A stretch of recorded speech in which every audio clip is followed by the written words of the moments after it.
Hello guys, in this tutorial you will learn how you can clear your history like conversations and chats on Copilot in 2026. So let us guide you through this.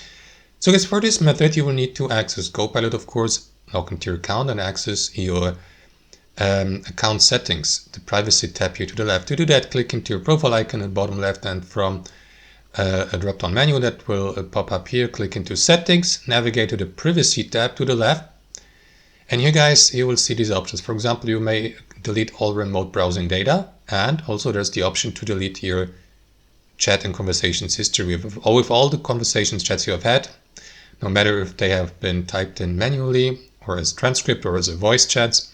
Click into this button, and after that Microsoft Copilot will ask you to sign in. So let me do that really quickly. And after that you will be redirected to this section of your Microsoft account. So what you want to do guys is go through that here, for example, and you will see your Copilot activity history here. So you may click into this button, delete all activity history for Copilot apps. And what you want to do is confirm by clicking into this button. I'm not going to do this. I'm going to click into don't clear, because as you can see, this action can't be undone later. Your data, including your conversations and chats on Copilot, will be removed permanently and they won't be recoverable or restorable anymore. That's it guys. That's how I do it. Thanks for watching and I'll see you next time.